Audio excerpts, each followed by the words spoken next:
Off we go. There it is. Gentlemen, how's everybody doing? Very festive. Wonderful. Very All festive. right. All right. Yeah, the holiday season is upon us. This is the week of Thanksgiving. Frank's wearing a scarf. Yes.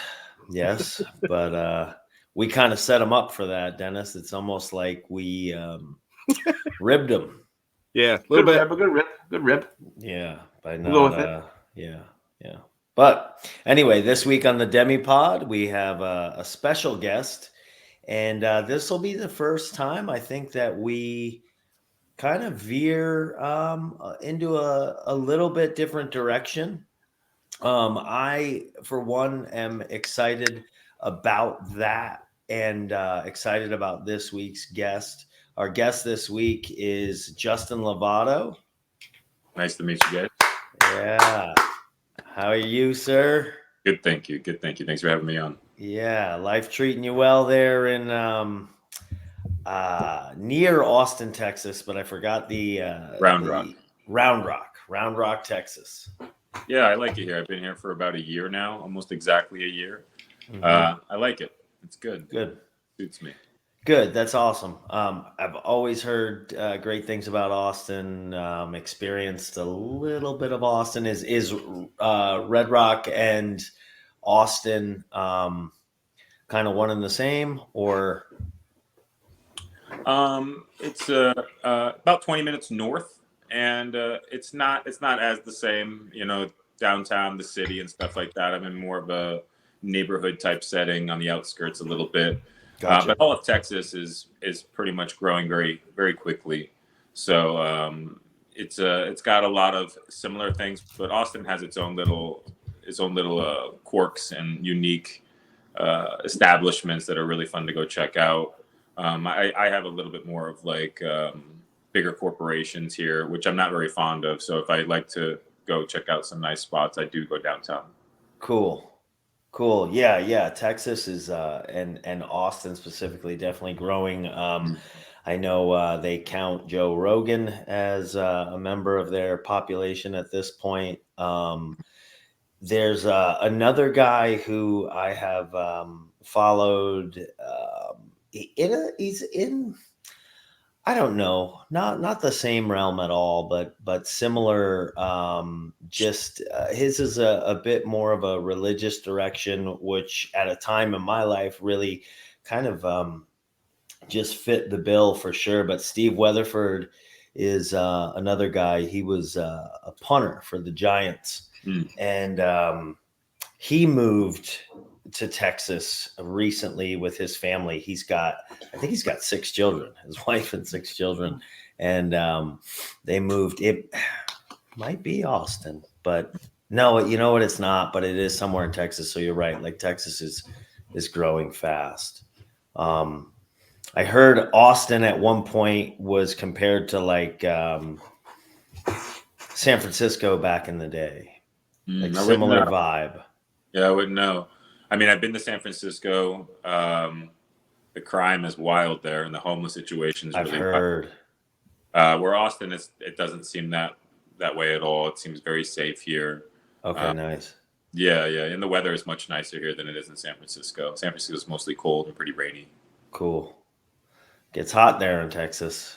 It does. I realized, though, I actually like the heat. I don't mind. I think because I probably train in it outside degree, and I do have access to my cold therapy daily, so I think I do okay with it, with those two factors. Yeah, cool. So little backstory as to how this came about. So ironically enough, Mark Bell, who also has a podcast called the Power Project, Mark and I played 1 year of college football, junior college together. And ironically enough, his older brother, Mike Bell, was into pro wrestling, which would eventually become my occupation. I knew Mike Bell also And in the small world that it was, he was actually linked through my older brother somehow. Anyway, story for another day. But I heard Justin, I heard you on Mark's podcast, and it immediately stuck out to me. Some of the meditation discussion and whatnot caught my ear, and trying to find that peace and things like that was something that resonated with me. And as soon as you mentioned the book, one of the books that had gotten you in that direction, it was Joe Dispenza. I don't remember if it was Becoming Supernatural or yeah, I think so. And I had read 3 of his books, one of them being Becoming Supernatural, Breaking the Habit of Being Yourself, and I don't remember the other one, but those all got me into doing stuff that previous to this I would, at that time, would have just been like, it's just too woo-woo for me. Yeah. I'm not there. And that was kind of what you guys were talking about. And then when they also, early in that podcast, you guys discussed your background and your time spent in bodybuilding, et cetera, et cetera. And like, I like to work out. It's a happy place for me. So to hear that sort of dichotomy, and to look at you, you're not the guy that somebody would expect when somebody's like, yeah, this is, my yoga coach or my my meditation teacher or whatnot. So, and what really caught me was then hearing some of your commentary on Joe's work, and I had sort of similar dots that I thought I connected. So, I really wanted to have a conversation with you, about that. Very cool. Yeah. So I guess the way that I think we should go into this is, so that's how this came to be, and I certainly want to come back to that. But let's start with you, Justin. Growing up, where you grew up, what you did. I know a little bit of it from the podcast, but please, I don't know about our listeners, and I certainly know Frank and Dennis. They don't pay attention to anything. So, well, my childhood where I grew up was in upstate New York, a small town called Canandaigua, about 11,000 people. And I grew up playing a lot of sports, a lot of high level sports. It was a sports town where I grew up, very competitive. I got into wrestling, folk style and Greco-Roman while I was growing up. It was a very, very competitive school, which was really good for me. I was in only New York, though, till about 25 years old. And then I made my way out to California. I started getting into weight training, though, around 14, I would say. mm-hmm. And because of the sports I was in, it was taken pretty seriously. So I would say I was weight training at a high level at age 14 already. I was taking it pretty seriously. And I continued weight training all the way through school.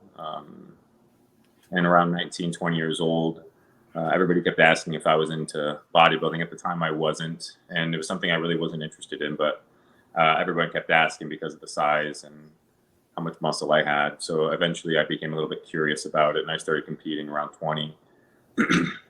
And it went really well. I became a natural professional bodybuilder by the age of 21. And I was doing well in the natural circuit. And then around age 25, I decided to move to California because I wanted to compete against the best in the world at the time. And that was out in California. So I made the move to Venice. And I competed for about another 5 years and did well in the circuit. But then I came to the conclusion that it just wasn't very healthy, and it wasn't something I wanted to pursue with the drug protocol and just the food intake itself. And in many ways, it just deprived me from actually experiencing so many other things. So I really lost interest in it after those 5 years. And then I started focusing on longevity and getting back into my athleticism before bodybuilding, which is what I really had passion about, movement and just athleticism in general. And that's where I found also my career in personal training at the time. And I realized I had a unique gift of what you can call holding space for individuals. I wasn't really training people that were in the bodybuilding or in the fitness community. I didn't find interest in that. I found it pretty boring training people in the industry. So I found myself gravitating towards people who wanted to train for the love of themselves, to take care of themselves, to be healthy for their children and stuff like that. So that was kind of like my niche when I was in Venice. And yeah, over the years, I was always told by many people that I just felt safe for them to be around. And so that was something that kept coming up throughout the years of personal training. And then as I started doing my own, I guess you can call conscious work, a lot of my PT clients saw a shift in myself as I was getting into meditation and breath work and plant medicine and stuff like that. And I would obviously share with them what I was experiencing, and then they became curious. Sure. Yeah. So I started more so doing breath work with my clients than I was actually personally training them. Right. And word got out. I was holding space in this type of way, helping people learn how to meditate, quiet the mind, dissolve the ego, that kind of stuff, so they can actually start doing some wonderful work within themselves. And yeah, that's kind of how it took a turn from PT to holding space for breath work, then into behavioral coaching, and then even some guided plant medicine. Awesome. Yeah, I think for sure I want to get into some of that, especially the way that you found meditation and the process of it. But I think before we go there, just before we get too far away from the bodybuilding, Frank, if you want to jump in here, I know that there were some fitness things that you came across in Justin's background that you had some questions about. What was your routine like when you were bodybuilding? Like, how did you get to that point? What was your workouts in high school like to where you got to that point? Like, that's something I can do. What's funny is that the beginning stages of weight training, I didn't even have a mirror. I didn't even look in a mirror. It wasn't for anything but to perform well with sports. So I didn't even look at a mirror, I think, the first 5 years of lifting weights. So I didn't even know how big I was. I didn't know how strong I was, really. Someone had to literally point it out about the size I was putting on. And then I finally stepped on a scale and I realized I was a very large person.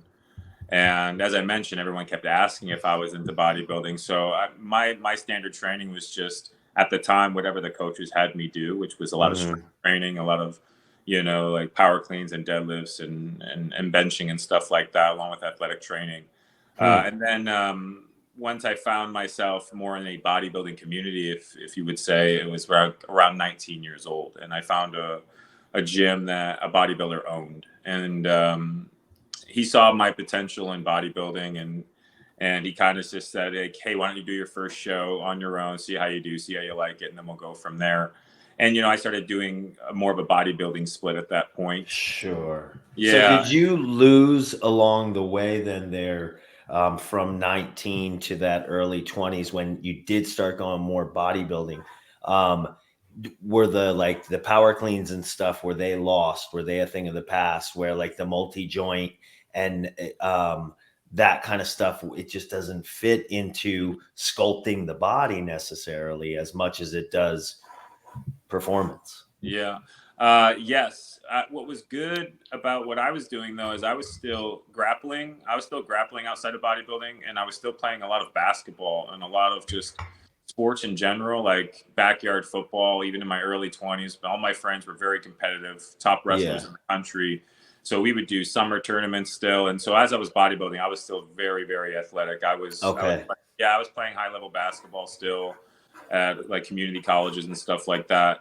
It was when I actually moved to California, and all the bodybuilders in California were just one dimensional. Yes. And they got in my ear about, like, if you wanted to really do this and put size on, you kind of have to stop doing all those other things and focus on just putting on sheer size, which I did, which I completely regret. I could have definitely kept doing all those things and my physique would have looked better. I feel I would have felt better. and I would have kept all my athleticism, it took quite some time to actually get that back, even though it was only like 5 or 6 years of not being athletic. It really did take a toll. I used to just be so incredibly good at basketball, and the way I handled it, by the time I touched the ball again, it felt like completely foreign to me. Yeah. So that was actually one of my next questions, was how much you felt like you sacrificed.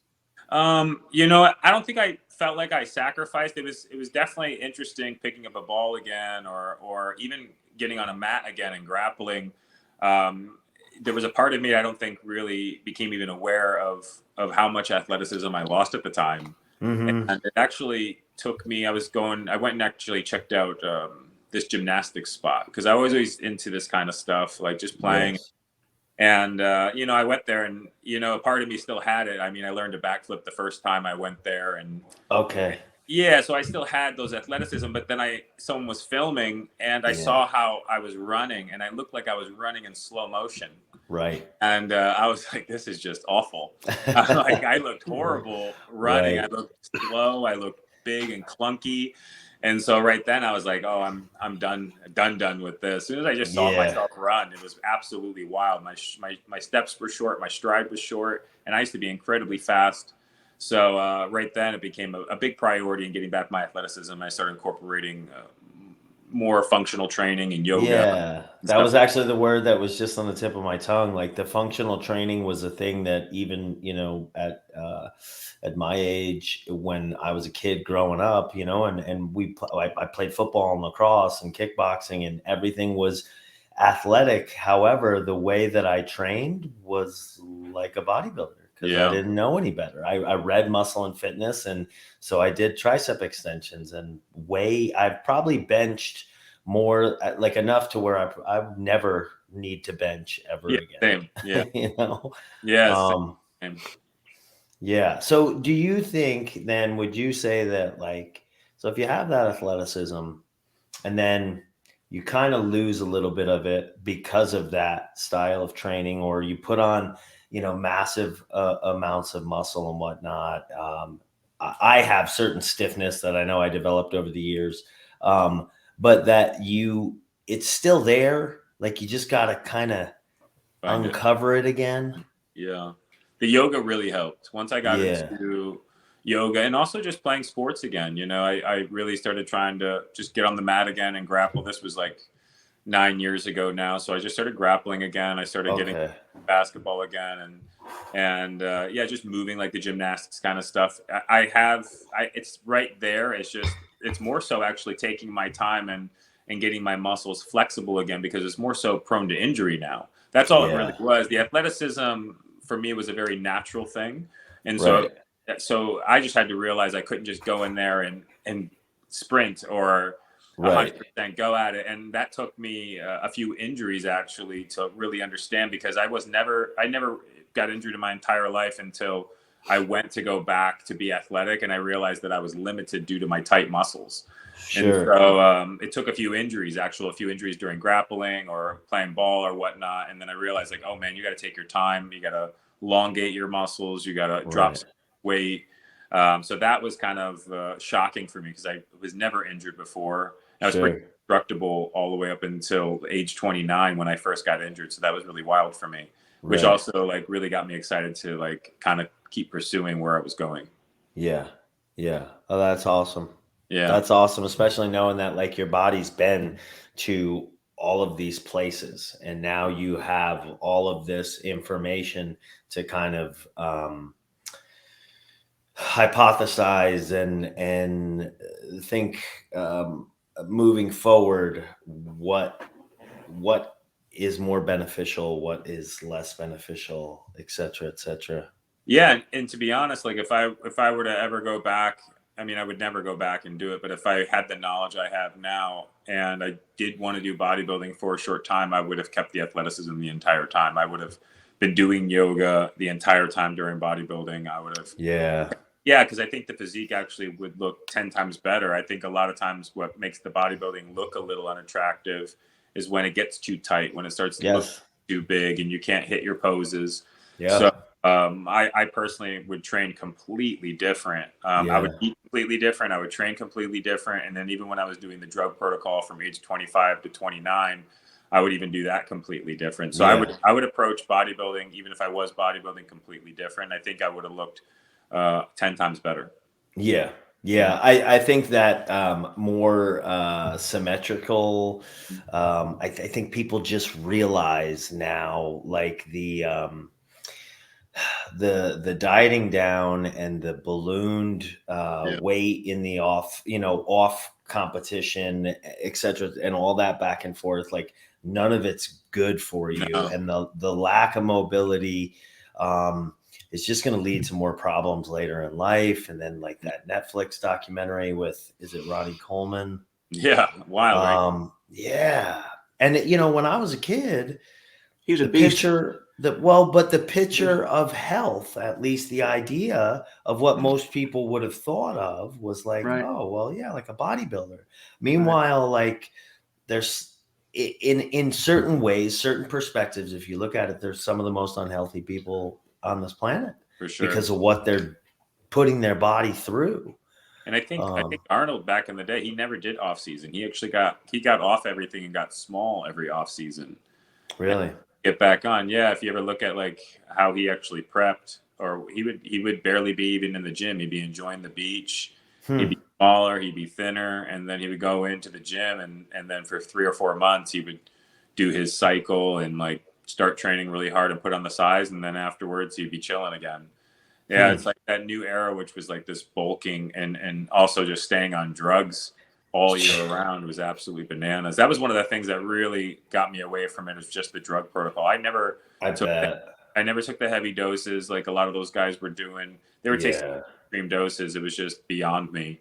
And and I still wasn't big enough. So it was one of those things where it was like, yeah, I don't want to play this game. Right. Yeah. I don't blame you there. I mean, some of the proportions that would step on stage, guys' backs, guys' ass cheeks. Yeah. You look at an ass cheek and it was like, how is that human? Yeah. Yeah, it's pretty wild. And it's even more crazy because they're all like 5'6". And it's just like bananas. So I for me, it was an easy decision actually. I was excited to no longer do it. And I was excited to also train. Training was boring. Training was extremely boring, like doing the same fucking shit every day and benching and then doing this. It's just, it got really old. My attention span was definitely more. Yeah, I was really glad when I exited. Did you ever venture into any sort of CrossFit realms? No, only because I just didn't have the experience in Olympic lifting, and I'm very aware that if I wanted to, because at the time I still liked being competitive. And I was aware if I wanted to be a competitive, I would really have to put in some decent time to really understand the form with powerlifting and Olympic lifting.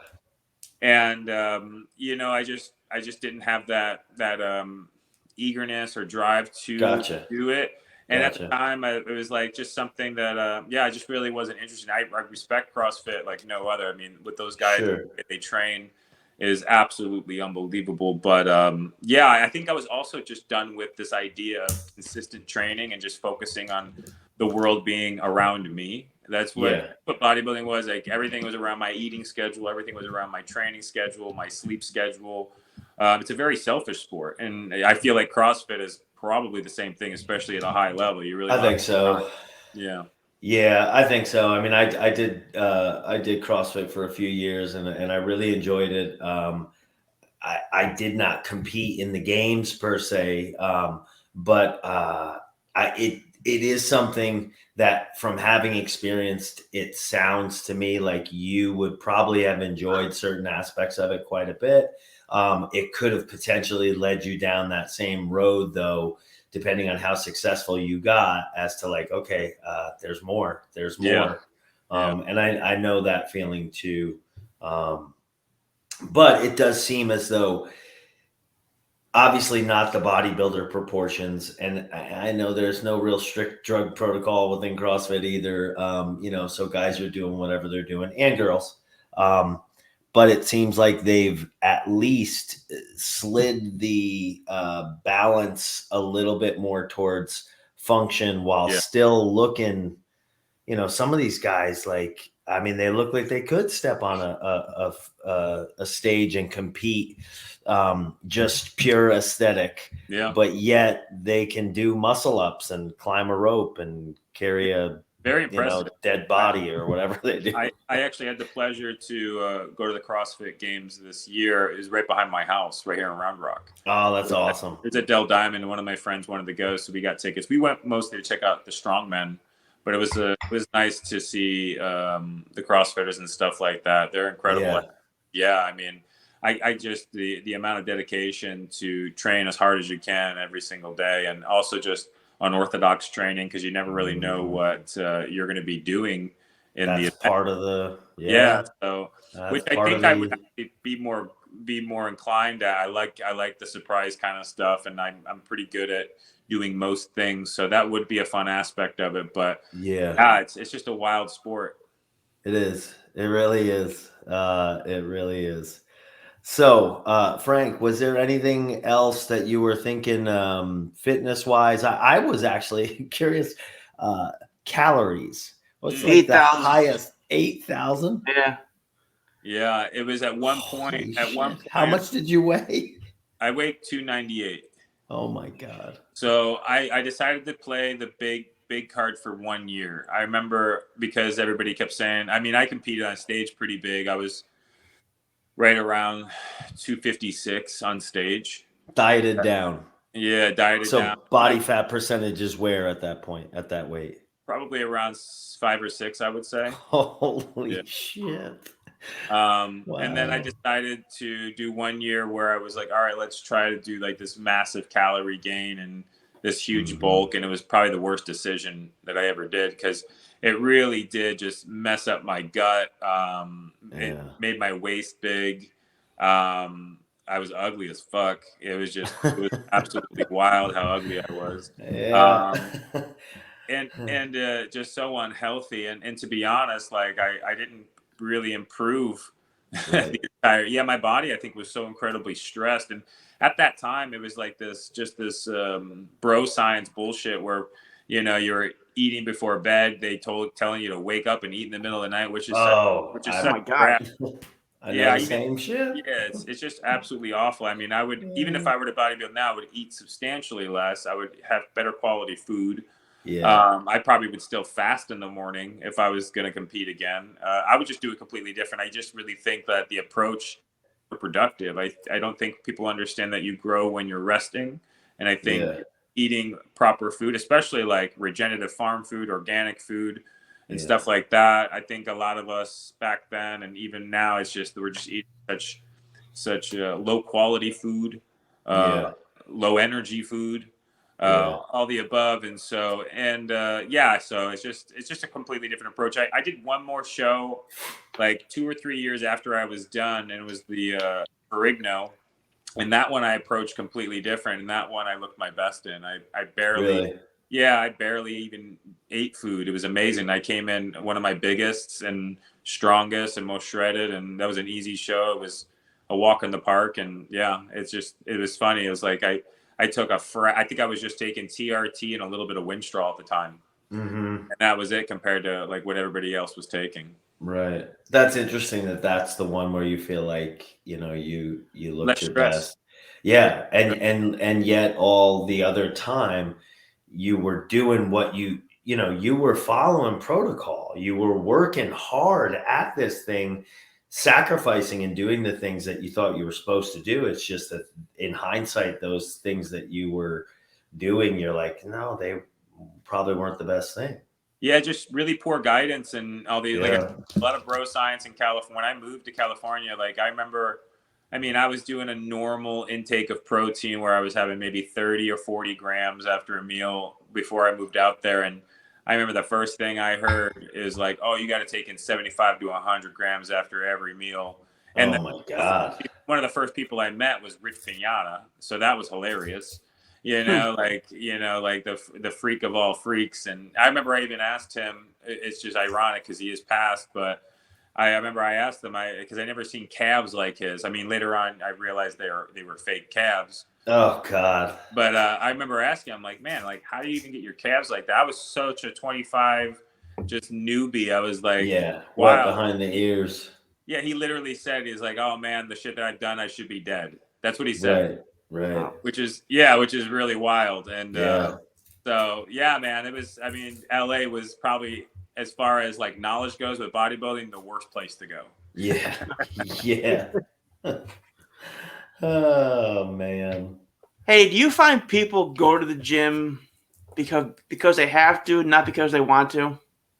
You know, I think a lot of people, the reason why they do most things is to be good enough to be accepted by the community that they're in. I think most people, the reason why they train is to be enough, and it comes from a place of fear and lack.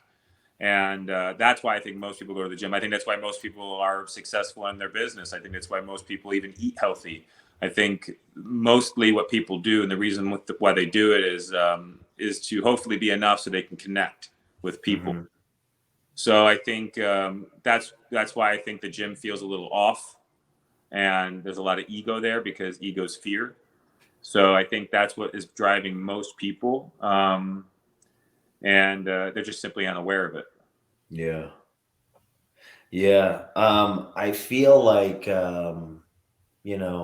the last few years, awareness is one of those words that for me, obviously I've always known what it is. I could give you the definition, I mean, I did pay some attention in school but awareness as it applies to the person, any of those things can change over time. And like what I view as awareness now is just totally different from what it was even a year ago. I'll say it continues to change Yeah. because of some of the work that I do now. And I'm willing to do that. Like I was just ignorant to most of my life. I think we all were, I think a lot of times that most of the time we're completely unconscious, right? And what we're talking, like, awareness is always something that is kind of shaping and shifting because we do become more aware of things. But like I guess you can get into like the definition of self-awareness. What is self-awareness, right? And there's like one hardcore definition of self-awareness, and my personal definition is understanding that you're not the human thinking mind, that you're not the person, right? And that's kind of a wild concept for people because most people identify as the person, as their mind, as their thoughts, their emotions. And so 100%. my definition of enlightenment is understanding that you're not the person, and that's true self-awareness. So if you're not the person, what are you? That now, okay. You're a soul, is what Good you answer. are. You're a soul living inside of this human body. Yeah, sharing the experience. Yep. Yeah, and that's why I think most people suffer, because they identify with the person, the human mind, and this human mind is deeply conditioned through fear and lack. So if you identify with this person, it has limitations, it has conditioning, it has stories and beliefs that simply aren't true, that limit it in all the different ways. And so as you become more conscious, you become more aware that you are more. And then you can help guide this person with all of these limited beliefs and conditioning to also space through things like meditation and breath work. Mm-hmm. So now at this point, Justin, would you say the breath work, because I've did some backgrounds and some researching, and then I actually listened to the podcast again from the Power Project and looked up some other things so the breath work is one of the things that you do most of at this point, correct? So what the breath work is that it's a tool to create space or quiet one's thoughts, right? So you can either create space from your thoughts or quiet your thoughts through a tool or a modality like the breath. You could do it also with anything really, like the cold or the heat or even yoga, right? Essentially what we're talking about, creating presence. So how can we create presence for the mind? Because right now, most people suffer because the mind is consistently running. It never stops. And most of it's intrusive thoughts and fear-based thoughts and lack thoughts. And so most people are living in their thought movie all day long. Consciousness is being pulled into the thought movie all day long, and the person suffers. And so breath work is a wonderful tool to create this space from the thoughts or even quiet the thoughts. It does a few different, I think it's the best thing out of all the tools or techniques because moving tremendous amounts of energy around with the breath. So you're removing a lot of excess energy that's stored within your body and mind. And then also you're giving your person, your mind, something to focus on, like the breath. And so it's almost like giving it a task, right? Because it has to have something on it. So it's becoming more and more present. And so the combination of moving and releasing energy with this task of the breath, focusing on the breath, you can create this level of presence for your person, aka consciousness. Presence is consciousness, right? So then what you're doing is that you're giving your person an opportunity to essentially receive a download from consciousness. So whenever you become present, it's essentially like you're opening up a portal, if you will, for an original thought or consciousness to flow through. And most people don't have an original thought or consciousness to flow through because their mind is completely going a million miles an hour. So you can use the breath to quiet it down, and what will come through from consciousness is a thought or a suggestion or an epiphany or a download on how to be more mindful, how to be more love, how to heal, how to accept, how to forgive, and whatever situation that you're personally working through. That's interesting.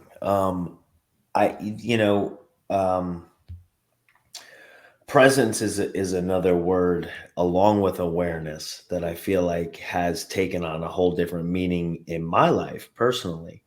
So when you talk about the presence that you're achieving through the breath work or some of these methods, I know, like, so Joe Dispenza, when I was reading that book, that was the first time I gave like an honest, earnest effort at meditation. Nice. And I had gotten at that time, things were different in my life. I was my wife, my now wife, we had split up, and it was just me and work and, eventually a dog. So like I threw myself, I was going through a pretty rough experience at the time. So I threw myself into the Joe Dispenza books, and that work became like my everyday. And so some of these downloads and whatnot that you talk about, and this is also why so much of that interview caught my attention, and why I reached out, was because a lot of those things that I would have been too woo-woo for me at one point, I was telling other people about them because I had experienced them on a low level where, like, and I'm a checkered enough past that I've experienced some drug use and stuff. And there were things that happened on psychedelics that some of these meditations, I feel like I scratched a little bit of something similar and was like, wait, no fucking way. Yeah. That can't be. Yeah. And then the more I did it, I didn't get to a point where I could produce it or manufacture it, but it would happen on a fairly regular basis to where I was like, I can't deny this. There's something. Yeah. And the more I read Joe's work, and I at the time started to kind of find my religious faith journey. I was raised Catholic, so I was very turned off to religion for a long time. Same. Yeah. And then I found Christianity when I live in Florida now. And when I moved to Florida, and then I was going through this rough patch, I went to a service, and that kind of started my journey. And it happened around a similar time that I'm reading the Dispenza stuff. And it always stuck out to me that Joe never really talked much about religion. but when he would talk about the quantum field and that inner, and then I started to read the Bible around the same time, and they would talk about the Holy Spirit, and I was like, wow, just saw a lot of crossover. Yeah, correlation for sure. Yeah, and I'm thinking these things are similar. And then as time went on, the more I got into both separately, the more I started to form the opinion of they're not similar. They're the fucking same thing. Yeah. Joe doesn't attach religion to it because religion can be so divisive. Yeah, religion is dogmatic in many ways, right? Mm-hmm. Most religion is pretty dogmatic. And yeah, prayer is meditation. Yeah. Right? Mm-hmm. Prayer is meditation. And I think,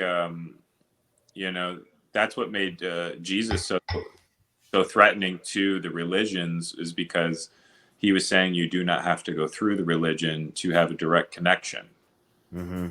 And so that's why he wasn't liked by the establishment. Yeah. Right. So like he's able to connect source directly, and we all are able to through meditation or through prayer, through stillness. Because I like to make clear that so you have the universe and presence and consciousness, God, loving awareness. It's all symbiotic. It's all the same, right? I'm glad to hear you say that. Yeah, because I like it. Not that I needed it to be confirmed, but like I remember listening to the podcast and thinking like, okay, this guy comes from a pretty athletic background, and I'm a bit of a meathead most of my life too. But we happened upon the same stuff, and then I came to these conclusions, and I was just like, I wonder if his thoughts on it would be similar, and they seem to be. So I would say the biggest difference is like the universe. I guess you can call it God, but God's such a funny word because people have a different thought on that word when they hear it. So like most people see it as like powerful or egoic, even if you say I am God, right? Or God is within me. It's more so about divinity and perfection and perfect, infinite, and we're all connected to that if we know how to connect to that, or remember that we are. And so I think that's the big difference. I think within the dogmatic religions is based on judgment. Most religions have this judgment, and the universe doesn't judge. Right. There's a big difference there. The universe doesn't judge. The universe is just experiencing itself. Like my definition of enlightenment is the universe is experiencing itself through you, through me, through trees, through rocks, through different levels of awareness, all at once, all the time. Wow. Yeah, even through this space right here where there's no matter, even the blackness that's in outer space, the sun, it's just different levels of awareness, consciousness. Everything is interconnected. There's nothing solid. Everything is moving. Like your countertop isn't solid. The rocks aren't solid. Atoms, right? And so everything is moving. Everything is connected. And so if you get still enough, you can connect to everything, the oneness that is the universe. That is that is infinite. And so that to me is God. That to me is the universe. And we are a part of that, and we can become one with that through extreme levels of stillness, presence. And you can tap into the knowledge of it. It's infinite. That's why you have some people that go back in past lives. It's because we are all one. I am you, you are me. So if you become still, you can even have a memory of something else. Right. That might not even necessarily be your memory. Well, it's yours, but not yours. Right. Because we are one, right? It's right. Like it's all one collective, but we're all experiencing it separately, but it's still one. Yeah. Wow. Well, it would be your memory, but it would be from a past Past- life experience. Yeah, past life. Yeah. Yeah, boys, please jump in here if you've It got anything that's kind of in the process of the conversation. Anything that's jumped out at you, please. Well, it's crazy when I was listening to the other podcast as well and listening to Justin talk about his presence and his grounding, being able to working on healing himself through basically meditation. There's so many. I actually am part of a podcast as well it's a psychic podcast, and we kind of delve into everything from paranormal to self-awareness, self-healing, stuff like that. And then I heard you talking about a shaman, which I know a few of.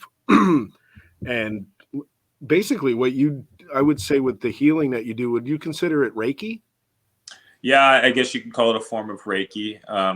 Yes, but essentially it's about it's just understanding that you have the power within you to heal your body. So, and there's another term you could use. You can call like the universe your subconscious, right? So you can have the awareness that the universe or your subconscious is kind of like a genie, right? Whatever you think and whatever you say will create. Okay, so like if you think intrusive thoughts, bad thoughts, the universe doesn't favor good or bad. Your subconscious, aka the universe, doesn't favor good or bad. It takes you at your word. It takes you at your thought and what you say. And so once you understand that you can wield this energy, wield this divine infinite power, you start paying attention to where you put your attention, your energy, your thoughts, and the things that you say. So I can be very aware that the universe is always listening, that my subconscious is always listening. And if I have something, say, wrong with my body, I can speak this. For instance, if I'm injured, I call upon the universe to heal my body. I gain its infinite power to keep me whole, to regenerate my cells, right? And I say these things and like repetitively, say over and over, and then I do it again the next day and do it again the next day. That eventually the universe will heal me. And it really depends. The speed of this really depends on your belief and or faith in the universe. So the more you believe, the faster the manifestation. The less you believe, the longer. That's why they always say too, is like never end anything with a negative saying, always correct it. Because if you say something negative, that goes out into the universe and the universe will create that. Yes. Yeah. So it's really fascinating to understand this and start using it in these real beautiful ways, and create a beautiful life for yourself. And you really completely live in a different reality. I know, like going through the Joe Dispenza stuff, like I was kind of having these epiphanies, but like my skepticism, and again, that's just your lack of faith, and the skepticism, it was so hard in the beginning to quiet it. Well, sorry to cut you off, but the mind doesn't understand the universe. It can't. It's not intelligent enough. So the mind is what has the skepticism, not you. Right? So you are not. The mind has these limited beliefs, not you. Your consciousness. You're the universe. You're not the mind. So if you identify with the mind, you'll identify with these skepticism, these thoughts, lack of beliefs. And so at first, when anybody gets into this work, it's incredibly hard because one, they identify with the mind, so then they identify with their limited beliefs. And also the mind only has its five senses that go by reality. It only knows its reality by its five senses. So anything outside of that 5 sense reality, it seems ridiculous to it. It can't comprehend it. That's what I would call woo-woo. Yes, back in the day. Exactly. Anything outside of my 5 senses. If I can't smell it, eat it, touch it, blah, blah, blah. I was like, not for me. And that's why meditation is so powerful, because every time you meditate, you peek under the veil that is consciousness. And then your person, the mind, gets a glimpse into this magic. It's like, whoa, what is that? And then you meditate again. You're like, whoa, what the fuck is that? And then it starts to actually see what it's a part of. It understands that it is a part of the universe, that it is the universe. Yeah. And then it starts raising its consciousness through the work. It also starts elevating in vibration and frequency through the work. And then eventually it sees like, oh my goodness, I can actually do these things. Right. I'm capable of these things. I'm limitless. Right. Completely limitless. I can heal my body. I can rejuvenate. I can manifest. I can create. All of these things through your thoughts and through your words, especially when you make it powerfully like intentful. Like I have certain things that I read every day that brings abundance into my life, and it works like magic. That's how I make a living, is meditating and talking directly to the universe or my subconscious to create for me, and it just happens. Wow. That's, I mean, especially having, the dots I'm able to connect with this, like it makes so much sense to me now why Joe Dispenza started, I don't remember which book it was, but the one that he starts talking about his neck and back injury, and how when he goes, because that was the first one that I read, and I'm reading that, and my skepticism was just on fire, but for some reason I kept reading. And then so to hear some of what you're saying now, it just makes total sense to me as to like what that process was, even for me. Like he started with that for a reason, and I had a hard time believing it. And it wasn't until like on a couple of the meditations, because there were like 1.5 hour long meditations that I was eventually doing, while reading his book. But it wasn't until like those, I don't know, those experiences happened that I started to confront the skepticism a little bit more.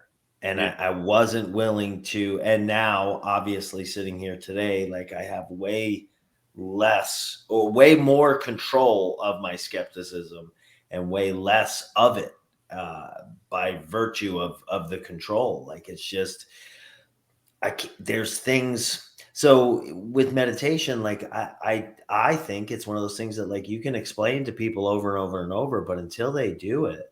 Yeah, until they actually do it, they can't. I mean, even at some point they like can maybe conceptualize it, but they don't have the wisdom, right?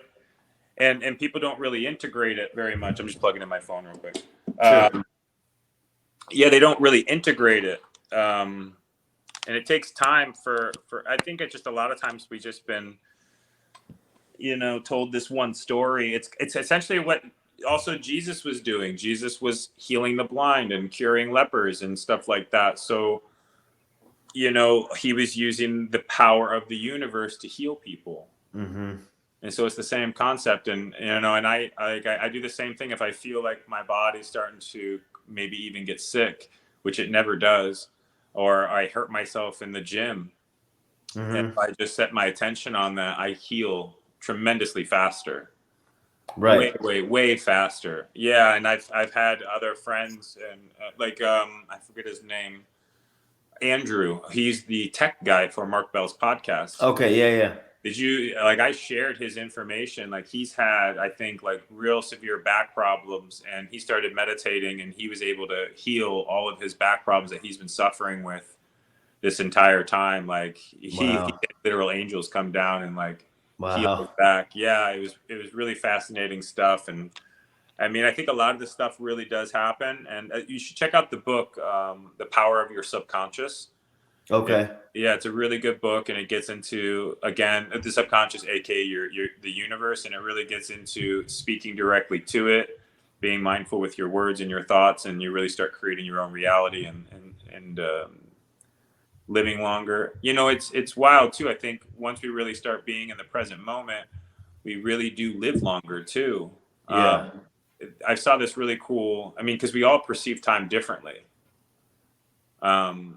Based on how active our brains are, and animals perceive time differently as well. So you, like a fly sees things in slow motion, A dog sees things and not as slow as a fly, but slower than we do. And then what's really neat is a turtle, when it's on land, sees things. Time is slower for the turtle. Actually, things are flying by the turtle.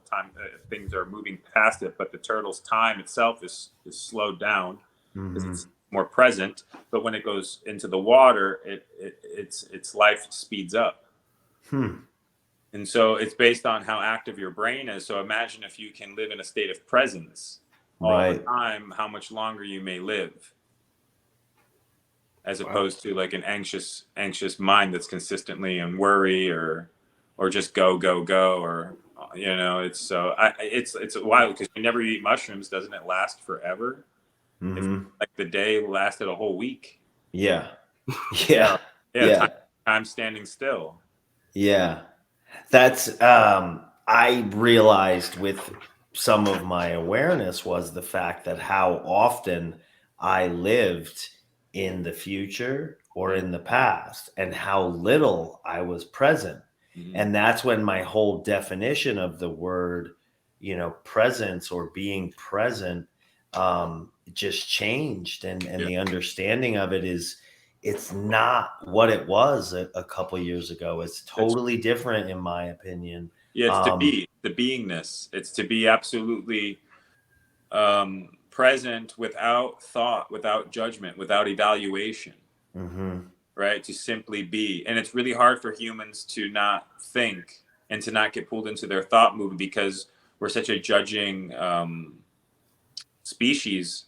Now we are. But yeah, that's what's wild. It's like we spend so much time judging and evaluating and analyzing, and we create a story about everything. And it's hard for us to just kind of be in the be.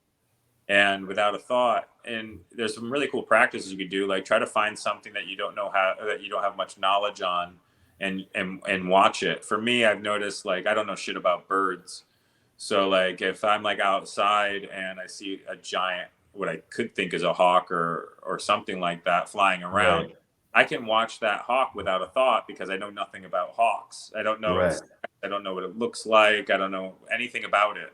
So I can actually watch this hawk for as long as I want without a single thought. And that's kind of interesting. So you can train yourself in unique ways. Nature does a really good job of that. If you don't know too much about nature, you can fall into that space. And also because there's nothing being projected onto you. Nature doesn't judge you or analyze you. So it doesn't project onto you, because humans are usually analyzing and judging other humans. So you feel that projection. That judgment, and then you reciprocate, you put it back. And that's why everybody feels so weird in the gym too, by the way, because everybody's just judging others, judging self. And that's that feeling that you feel when you walk in there. But yeah, it's like if you can get really good at just not having a thought, which is hard, but you can train the brain to not do that through meditation, through the breath, through the cold, through stillness. And then eventually you are just a naturally more present person. And everything that you do, you're present when you're eating your food, you're actually tasting it. You're present when you're having your coffee, you're actually tasting it. Or when you're going to the bathroom. Most people are on their phone when they're eating, when they're going to the bathroom. They're really never present. They're on their phone when they're walking from one room to the next. And so most people are just completely addicted to stimulation and instant gratification. And presence is not even a concept. Right. You're just I thought it was your quote, and it was probably on the Power Project podcast, but was you're just feeding the avatar. Yeah. Is like I think like I said, I think the reason why most people have a tough time stepping out of these poor behaviors and really start making powerful changes in their life is because they can't grasp enlightenment. And that's the identifying with the person. If you can really step outside, and I like to use the term my person. Every time I talk about my person, I say that term, my person. Like, oh, my person is hungry, or my person is anxious, or my person is upset, because I am not the person. You can start creating this space from my thoughts, because you are not your thoughts. And that's why I think a lot of people have a tough time with with the understanding of like, what do you mean watch your thoughts? How do you watch your thoughts, and how do you watch your emotions? Well, first is understanding that you're not your thoughts and you're not your emotions, that you're not your mind. And so if you're not your thoughts, your mind, or emotions, whose are they? Well, they're your persons, your avatars, your beings. And so right then you can create a little bit of space from the person, start watching it from the conscious lens. So are you I just want to make sure I'm following correctly here. So if I'm not those thoughts, but those thoughts are a byproduct of the person's life experiences. Yes. His track record is what has kind of cultivated these thoughts. And now I'm running through them. And when I'm not being present, I might be running through, one that hasn't happened yet in the future. Yes. And I might be ruminating on one that happened yesterday that I regret. Yes. And so that was kind of the light bulb moment for me a couple years ago when I started to kind of put these things together, was like this thing that I always considered like, oh, that's just the way I am. That's my personality. I was never present. I was always on to the next thing. It's how I was successful in athletics as a kid.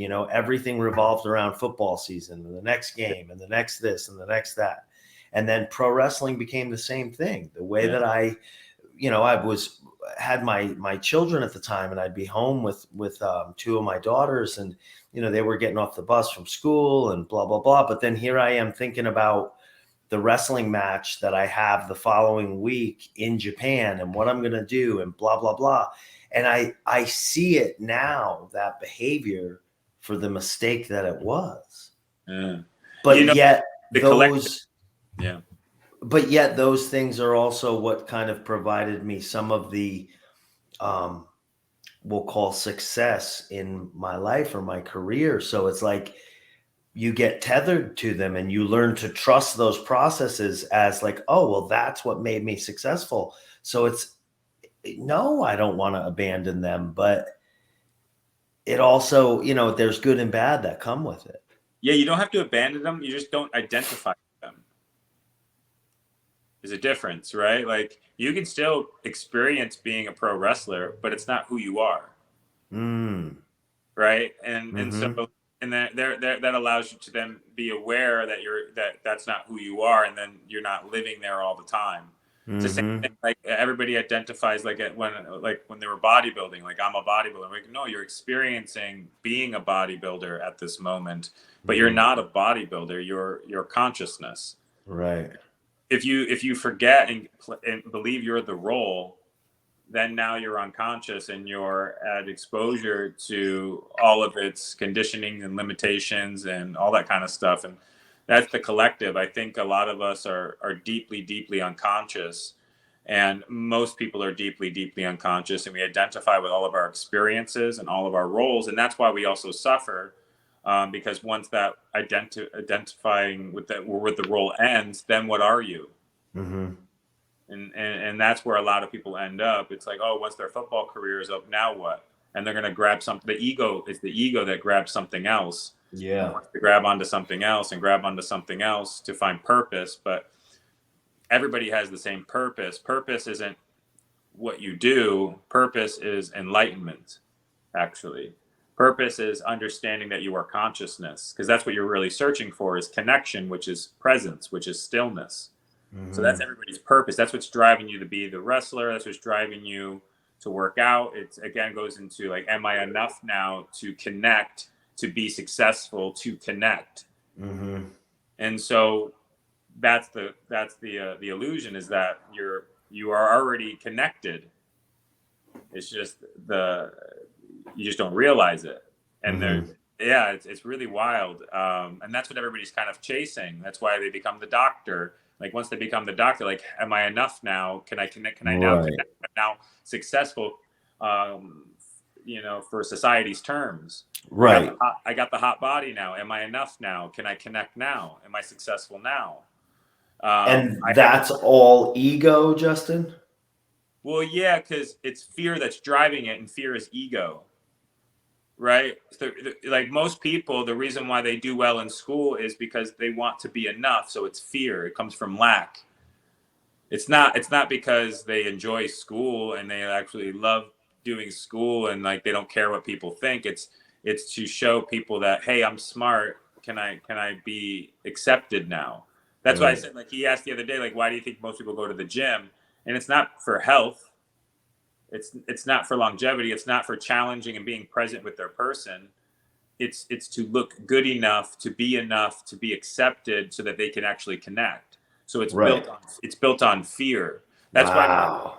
that's why most people, when they accomplish all of their goals, they're still unhappy because they've been Yeah. going externally as opposed to internally, because Mm-hmm. they've always been enough. They just don't realize it. So they everything that they're doing is to be worthy. Mm-hmm. And I know many people like that. I know people that became doctors, and what drove them to go through school and to become a doctor was this fear of, am I smart enough now? And it's the reason why they got a good looking body. It's the reason why they get in relationships. It's even the reason why they have kids. And Mm-hmm. most people's lives, their whole foundation is built on this fear. And building a foundation like that on fear is very fragile, Sure. as opposed to doing everything out of love and presence. So it's fascinating. That's where most people operate from, and that's because they are unconscious and Mm-hmm. identify as the person. Sure. And Sure. the reason why this is so tough for so many people, if you identify with the person, you will accidentally also identify with the ego, right? So babies are born without ego. Babies only know how to receive love and give love. So at some point, the brain of the baby creates and manifests the ego to protect itself in this cruel environment that's not loving it and not protecting it. And so, if you identify with your mind, you will also identify with the manifested ego that's driven from fear and lack. And that's where most people are operating from, is their ego, because they Mm-hmm. identify with their mind. And the mind doesn't know it created the ego. The mind thinks, whenever the ego says something, the mind thinks it's its thoughts. It thinks it's its voice. Mm-hmm. You ever seen the cartoon where it has the angel and the devil and the person? Yeah. Yeah. Well, Yeah. that's what it is. The angel is consciousness, the universe, God. The person's the person, and the devil is the ego. Uh, And so when there's two voices, you know how in the cartoon there's always like these two voices always. here. Well, the person doesn't know what love is and feels it's unworthy, which is consciousness. So it doesn't even listen to that, because it's like, I'm not even worthy, because it's been told it's unworthy by society. Right. And then it created this, so it thinks it's this thoughts, and then the ego chimes in. It's like, yeah, you're unworthy. Yeah, do it tomorrow. Yeah, Right. and so it listens to it over Wow. and over and over again. And what's neat is every time you become still, aka conscious, the ego dissolves. It leaves. It can't exist in the light. Right. And the person is Wow. terrified to because it does truly feel unworthy, because it's been told this story. And the reason why you have this really gnarly resistance even is because the ego dies in the light. So that's why people feel like they're dying in meditation, or where they feel like they're dying in mushrooms or ayahuasca or DMT, because the Yeah. ego's dying and they identify with the person, so therefore the ego. Right. Right. Yeah. I mean, when you think about just the concept of why is it hard for people to sit still, to look at it in that way makes sense. And, I know early on, like the meditations, I don't do the lengthy meditations anymore, but I do, 10 or 20-minute ones now. And sometimes they're throughout the day. If I've got time to get in 3 or 4, I will. And they're nowhere near the difficulty they were in the beginning, as far as just being able to, I don't want to say drop in, because I don't want people to get the wrong impression, like, you have this like trippy sort of whatever you drop in. No, it's, for me, one of the biggest things was accepting the fact that like not every meditation is going to be an experience. Yeah, most of the time it's just nothingness. Yeah. And that's actually the sweet spot, because then when there's nothingness, you're completely still, you're completely present. And then there's a moment where possibly an original thought or a download can come through of intelligence, of divine intelligence even, which is really cool, you know. And then if it doesn't even come through during the meditation, it can come through a few hours later if you're quiet enough. Right? A lot of people though is like I think a lot of times they don't integrate or make behavioral changes when they start meditating. They kind of still go about their day normally. They still like are on their phones a lot. They're not making powerful behavioral changes, maybe when it comes to their food or the music they listen to or the people they hang out with, right? Like they still kind of are in the same paradigm, in the same mentality. So when you start meditating, it's really an opportunity to understand you're quieting your mind so you can zoom out, so to speak, become the watcher, the consciousness, the witness. And so when you zoom out, you'll have a better chance of catching your person during the day when they go to simply react. You'd be like, wait a second, like, hey, let's try this instead. And you might not catch it the first time, but you might catch it like 2 minutes in. And you're like, oh, I didn't want to do that. I didn't even want to do that. And then you'll catch it. And then you might catch it faster next time. And then before you know it, it's no longer a behavior. You got rid of that behavior. Right. And so integration is really important. I don't know if, but I also don't think a lot of people understand why they're meditating still. And so that's why, like, I think talking about enlightenment and like really going over is part of my work with the behavioral coaching and the meditation. It's really trying to get them to conceptualize enlightenment so that when they meditate, they know that they're creating stillness or space for their person to have original thoughts or heal or whatnot, whatever that person is personally working through.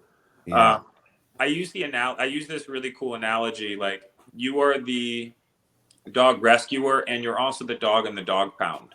So the dog rescuer is consciousness and the dog in the dog pound is the human.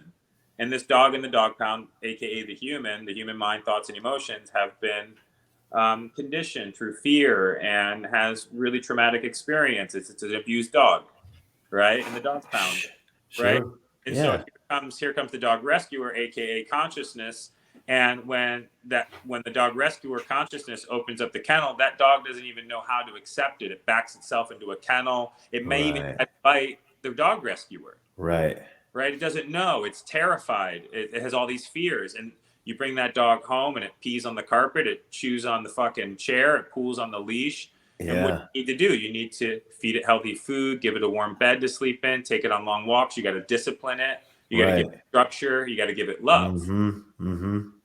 That's what this is when you meditate. And that's what you have to do outside of your meditation, is take this person, this sentient being who's been through the ringer, who's been abused, who has traumatic events, who's been told all these false stories, who has limitations. You got to retrain it from consciousness. And so that's what's happening when we do this work. You're both roles, your consciousness and the person. But at some point, you'll start operating from this seat. You'll start being in this seat more, and you'll start raising, because here's consciousness and here's the person's level of consciousness is down here. Every time you meditate, it'll rise.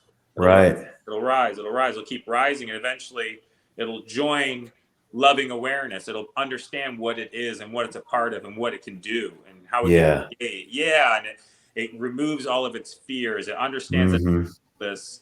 It just takes time for the monkey to figure it out. He doesn't know, right? And that's really wild, you know. And I love my sentient being. I love my person. It's divine. It's perfect. And he's had these bullshit stories. And so how can I show him love? How can I hold safe space for him? And that's through breath work. That's through the cold. That's through eating healthy. That's through exercising, but with powerful present intentions. Like, I don't work out for anything else but to connect to my person. I don't do meditation for anything else but to connect to my person. I don't do the cold plunge for anything else but to connect to my person. Nothing else. To be present with him so that he knows I'm giving him the love and attention that he needs. And you really start operating from consciousness, from this higher self. And you more so end up guiding your person right? Because that's what a shaman is. A shaman is the conscious higher self guide holding space for you during a ceremony. Right? Eventually, you can hold space for yourself as your higher self during a ceremony. Right. Okay. Wow. So anytime your person feels anxious, talk to them. Be like, hey, like, what is that? What are you feeling right now? You're anxious. I can feel you. Well, let's go stand on the grass right now and soak up some sun. Well, come on, let's go. And you actually talk to him. It's just like a dog. He's beautiful, you know. And you bring him out, you get him in the sun. Like, see, man, doesn't that feel better? Right. That feel better, and then he's gonna sometimes be really good at manipulating consciousness and get pulled in, you know, through the phone. Right. Be like, right. oh man, put down your phone. And he's Yeah. like, yeah, and then he'll even try to barter with you. Yeah. He's like, I'll start Monday. And you're gonna be like, no, we're starting today. Right.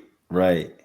Right? It's like consciousness knows to eat healthy, but the person's like, let's start Monday. Right. Right. Oh, I have that conversation with myself every day. Yeah. And so if you don't identify with the self, how much easier would that be? Yeah. You'd be like, no, bro, we're eating healthy. And he's like, all right, fine. And eventually he sees it, though. That's what's so neat, is that I'm at the point now. I mean, obviously he still can pull my conscious self in, especially with the phone. It's like a blue light for a fly. Yeah. Wild. Yeah. So consciousness can still be hypnotized, it seems, by certain For sure. things. But for sure. But for the most part, he's now understanding what he's a part of, and he sees it, and he's like, damn, I want this too. I wanna elevate. I wanna be more love. I wanna be more mindful. I wanna create. He wants to do the meditations now. He wants to eat healthy every day now. He wants to train and become primal and become present now. He wants to go out to nature now. It's not like I'm debating with him anymore. Right. Yeah. But it's a process, correct? For sure. Because first you have to not identify. Resist. Yeah. That takes forever to like really like, wait a second, you know, and then you have to then do all the work. You have to make all the behavioral changes. It's essentially it's a rebirth. It's an awakening. Yeah. Yeah. So interesting. And it's really hard because the ego's dying every time you become present. So you have all these ego deaths that feel like death. Some of them are big, some of them are small. And that's I think this is the space where a lot. Oh no. Uh-oh. See if he comes back. Am I back yet? All right. Cool. There we go. A call came through. My apologies. No worries. Yeah, you know, and eventually it's just like this process of rebirthing and awakening, and you can get there through the breath. That's what's so neat about this. I think more conversations like this can really get people interested in why we're doing it. I think a lot of people don't know why they're doing the breath, why they're meditating, why they're getting in the cold. Right. I think they're just kind of going through it because it helps them with their anxiety, right? Yeah. That's the tip of the iceberg. Yeah. Yeah. It's wild.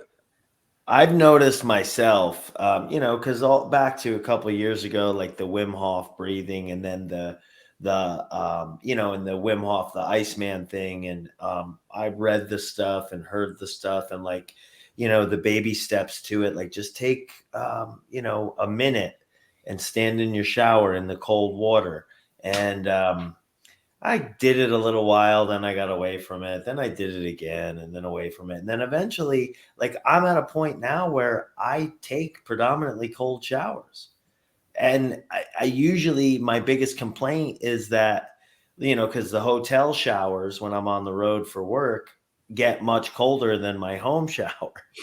And I prefer like an ice cold shower at this point. So to have experienced these processes, because that's what they are, you know, the first couple times I got under the cold water, like I was having trouble catching my breath and, you know, the whole thing. But to experience the process of from then to now, and it's been years, you know, I go back to it, get away from it, go back to it, get away from it. Where now, like, I'll just shower. I like the cold shower. I mean, granted, I live in Florida. It's hot here all the time, but, you know, I mean, a cold shower to me is, I feel more than a hot shower. And I feel that's- better when I've gotten out of that cold Yeah. shower as well. So it's like it's got more longevity. There's more, it just get more out of it. Well, the main reason why you feel better though, like, yes, because the cold exposure is good, like all those scientific studies, it's because you became present during that shower. Mhm. That's why. Mhm. Because the cold took your attention, and that's why you felt better. And that's the consciousness is the key to everything. Stillness is the key to the universe. Presence is the key to the universe. Right. So the cold is a tool for you to be present. Right. And that's Because it. nobody, because it takes it out of your hands. Yes. If you're extremely cold, like you said, the cold plunge and stuff. I remember playing college football. That was the first time it said, like, get in this, this tub. And I remember the first time I did it, like, I jumped right back out. Yes. And then in order to get myself in there, yeah, I mean, talk. That is a different kind of present than Yes. Well, it's what funny. most It's people like, understand. that's what I talk to people all the time when they come over for breath work and they go in the cold. I'm like, hey, listen, so your person is going to want to get out. Your person's going to want to get out. It thinks it fell in ice. It doesn't know. Right. It doesn't know. So It's just trying to survive. Your person wants to get out. Guide your person. This is where you can jump in the conscious seat. You can slow his breath down. You can let him know that he's okay. Right. Mhm. So it's just a totally different approach. So like I get in the cold every day, twice a day, and he doesn't want to do it sometimes. Mm-hmm. But I know that he'll benefit from it, and he does too over time. Over time, he's like, yeah, I do benefit, even though it's hard. It's not even the hard part; it's the fact that it helps quiet his mind. And when I quiet his mind, I connect to the divine. Mm. So that's more so why I do the cold, is that it brings me present to connect to the divine. I become more conscious. It's the reason why I do the breath, is to connect to the divine, so I become more conscious. It's the reason why I do yoga. It's the reason why I weight train. Like back in the day before there were phones and all these type of things, when you trained, you actually connected with your human. You would even talk to them like, let's go, let's get this squat. Yeah. Right? You would say that to your person. This is what it is. So you would motivate him. Come on, man, you got this. You got this. Let's go. Get under the weight. You got this. You're amping up your person. Mm-hmm. And then it's really interesting to think about why is that so accepted as, oh, well, that's what I used to do, and why is talking to or talking about your person as if they are, why is that so strange? Well, I think a lot of people, again, because I think if you identify as the person, you really are identifying with its five senses. Mm-hmm. And I also think the world is predominantly left brain, especially men, and now women more than ever. So I think, and it's done that way on purpose. So we are less mystic, we are less spiritual. So the school system's all left brain, colleges and the workforce, it's all left brain, and the left brain is very logical. You can't really think about like magic and woo-woo shit, where the right brain is your creative brain. It's where you can become creative. So it's also like kind of retraining that new part of your brain to kind of activate. Most men don't really use their right part of their brain, the right hemisphere, very much. And a lot of women have been pulled from their right part of their brain because they're naturally more so in the right. But now they're in the workforce. They're working out more than ever, which is fine. Right. But they're spending 8 to 10 hours in the left as opposed to their natural space, which is the right. So there's not very much balance either. So it's a really wild thing that most people are only left brain. Mm-hmm. So and it's created like this issue with polarity when it comes to intimacy, male, female. Yes. You become friends. Yes. Yeah, you become friends. That's I'm my wife and I love my wife and everything, and that's not where I want to end up. Like I almost have grown to a point now of appreciation for some of when we do miss each other, like when we're not vibing, or we're, we don't see things the same way, and it causes some conflict, because I think to myself, like, okay, this may be frustrating as fuck, and you may want to say like, well, Jesus, can you just fucking keep it to yourself? But if that goes away, you're not going to want to fuck either. Yeah. Because you're not like it's coming from, and I don't mean it in such simple terms, but like they come from the same place. Yes. So if we become these like roommates who get along so well and who puts the toilet seat down and blah, blah, blah, like you might kick the legs out of your relationship and not even know it. Yeah, it's a very, very good point. And I think it's really wild. A lot of times I think even women now, they don't feel very aligned with their true self because women are in the workforce more than ever, which is all male left brain. And they've been forced to like dress the same as a guy, with the suit pants and stuff. And they've been kind of harassed for dressing feminine and expressing themselves, which is what women do. And they've been kind of labeled a certain thing when they do express themselves. And so they've had to mold and change who they are to fit this thing, which screws everything up, like you said. And then oftentimes we don't know how to get our women to shift back into the feminine once they come home from their workforce. And then also women don't know how to like find their feminine again in many ways. And so, and you really do become friends, and the polarity and the duality and the sex starts to drop. So all it takes is an awareness shift. So if you both have to work and the woman's in the workforce and she's in this male environment, how can we get our partner to drop back into the feminine when she's home?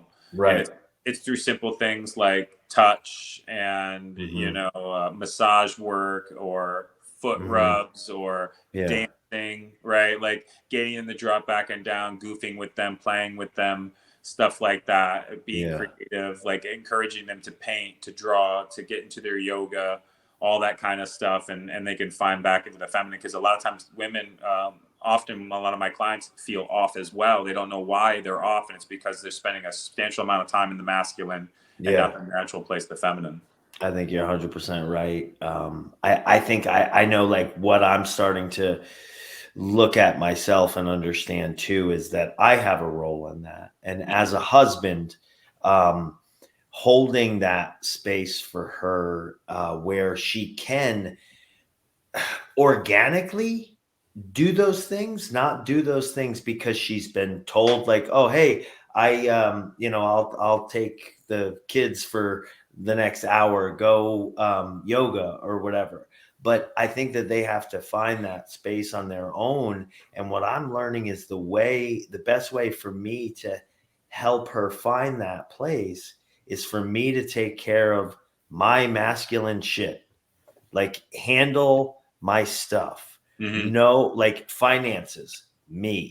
House, me. Lock the fucking door, asshole. Put the dishes in the dishwasher. Like, just handle your shit so that she can relax into that. Because if you don't, and then you tell her to go do it, she's not gonna. They're not like that. We're not like them. They're not like us. There's a duality there that's supposed to be there. And if you want that duality to be at its best, you need to cultivate it. I agree. Yeah. And you can even, what's cool about a lot of times we can get them to drop by being goofy and like dancing and stuff like that. A lot of times a lot of men don't realize being able to be vulnerable is very masculine. It's actually wonderful. And like putting music on and dancing with them and like getting them to goof around, it shows that they can do it as well. Like when we can lead by loving example, by being goofy, by not taking ourselves too seriously, by rolling on the floor and cooking with them and all those types of things, it really gets them to drop back into their feminine quite easily. I completely agree. Well, Justin, this has been an absolute pleasure. I know that from the format that we had, we maybe about 10 minutes in, I'm pretty sure we just veered. Took a hard left. It's all right. It's kind of par for the course for this podcast. We really, we got to get better at some of that. But however, cool. I like the organic approach. Yeah, and I really appreciate the places this conversation went. And like I said, when I first heard you on Mark's podcast, and there were reasons linked to Joe and the work you do and whatnot that I just wanted to pick your brain a little bit and see what your thoughts were. But the conversation took on a whole different direction in and of itself, and I really enjoyed it and really appreciate it. Thank you. Yeah, if I could just give a few recommendations on some books that can help connect the dots for people even more. Anything Eckhart Tolle, The Power of Now and the New Earth, be very, very good. He really uses these terms, consciousness, unconsciousness. It's really cool. So he kind of talks in similar ways. Michael Singer, The Untethered Soul, a very, very good book. Yeah, he talks about the roommate in your mind.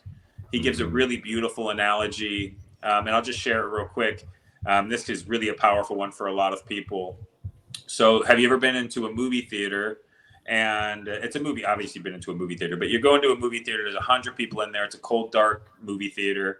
And you sit down and the movie's on, and the movie's so good, you forget that you're in a movie theater. We've all been there, where the movie's so good, you almost like don't feel your body anymore.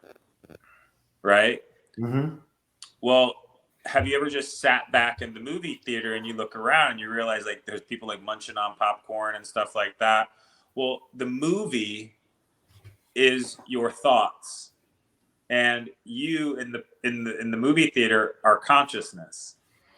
So sit back from your thoughts. Does that make sense? Yeah, so everybody's caught up in their thought movie, their identity, their stories, their limitations, their conditioning. They're in their movie. They're in the movie theater, but they forgot that they're in a movie theater. Just sit back. Sit back from your thoughts and realize that you're not the movie. Right. The door's over there. The door's right there. Sit back and realize, like, wait a second. And when you sit back, you sit back in the conscious space. Wow. And then you can be like, all right, well, I can enjoy this movie. I can even play in this movie, but I'm not the movie. I'm not the movie. Sit back. And if people start sitting back in that movie chair and remember that they're in a movie, their thought movie, it can be really powerful. So Michael Singer uses that one in his book, which helps a lot of people. The Power of Your Subconscious is a really wonderful book. It's from like the 1950s, I think. Okay. Unbelievably good. Anything Ram Dass, obviously, Alan Watts, epic stuff. Yeah. Who wrote The Power of Your Subconscious? Do you know? I think it's Joseph. I mean, not that it matters. I can still. No, let me check real quick. Oops, sorry, Bubba. I think it's Joseph Murphy. Let me see. Okay. Yeah, he's great because he uses he calls the person, the mind, consciousness, which is opposite from what I use the term, and he calls the universe your subconscious. So the mind is consciousness, and the mind has thoughts and feelings and emotions and talks and all these type of things. And if it's not careful, when it says stuff, the subconscious, the universe is listening at all times. God is listening at all times, and whatever you say, it's going to deliver. Wow. Yeah, so it's a wild book. Yeah, I think it's Joseph Murphy. It's fantastic. I highly recommend it. It really got me into being very, very careful with, not careful, but having intentions with my words, having intentions with my thoughts.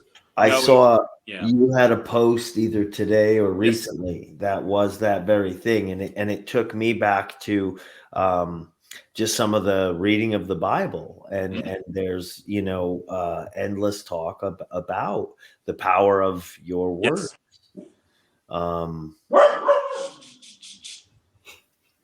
Yeah, so I get that, like I feel that. And that's kind of where you're at now then, Justin, like that you're really kind of and that's as a result of reading The Power of Your Subconscious that got you. I was already doing it, but like everything, like how you reading Joe, and it kind of starts connecting the dots and solidifying like what you're already doing. Like when I started reading this, it was so funny because about 3 weeks ago, or not, maybe 3 weeks ago, I wrote, I see my land, 5 acres. I see, my house. And I was talking about all these things that I see in my future that I'm going to be attracting. And then, like a week and a half later, I snagged this book, and it correlates exactly what it tells you to do is write these things out, repeat it, share it.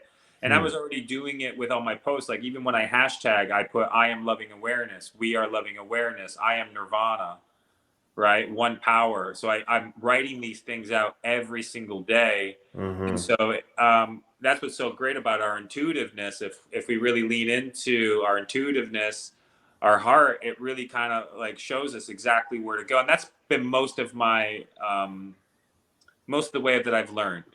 We're always like, oh, wow, I'm already doing this. And the book kind of solidifies what I've been doing. It's the same thing with when I got into breath work. Like I didn't learn breath work. I didn't read anything about breath work. I just started doing it randomly.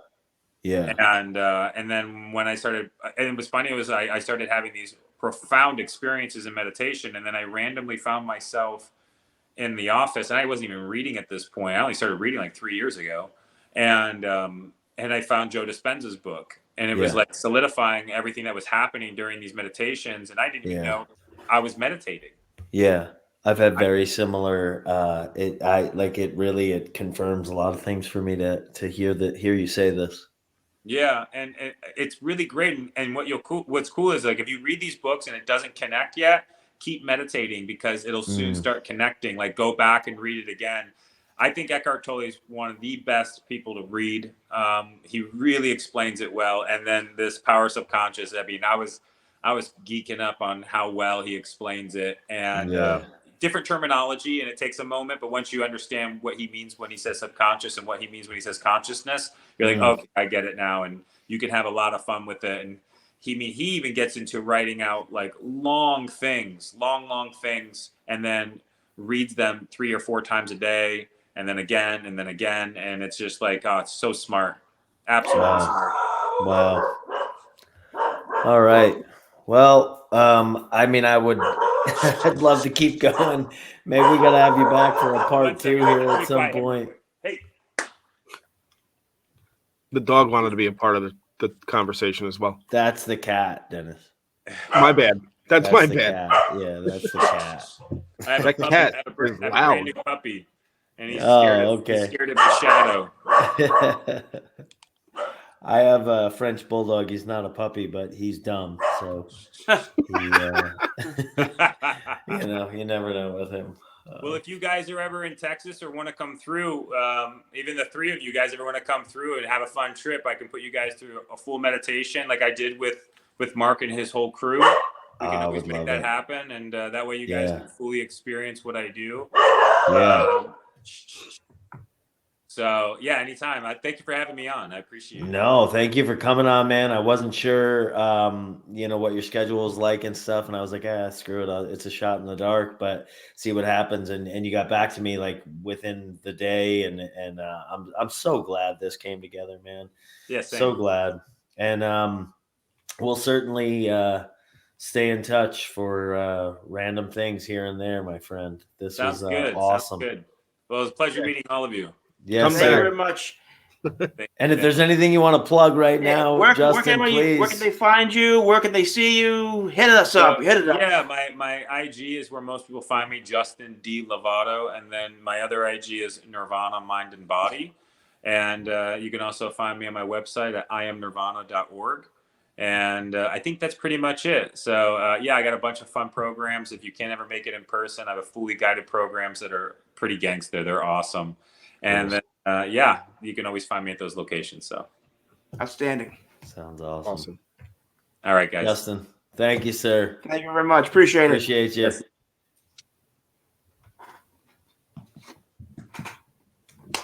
Dennis, Frank. Yeah. Your Highness. How we ending this thing? However you want to end it. There you go, Frank. Same way we always do. Frank, what do you got? It's just great. This was probably the most fun we've had, just listening to the conversation. And I thank you. Yeah, All right. absolutely. Yeah, Justin, thank you so much. That was awesome. I'm glad you guys liked it. Yeah, it's a lot of fun, this stuff. I mean, it's so freeing. It really is. It really is the coolest thing ever, like awakening and remembering who you actually are. It's really, really powerful. And the whole reality changes. Your whole paradigm changes. It's really quite beautiful. And you really start living at such a level of presence and mindfulness and the world is like, it's heaven. It really is. You no longer suffer. That's the craziest thing, is that you just never suffer anymore, ever. Nice. That sounds perfect. That's good stuff. Sounds End it with that. With All right, guys. Yes, sir. Thank See you. Justin. Thank you, sir. All right. And end it with say goodnight, Bobby. Good night, Bobby.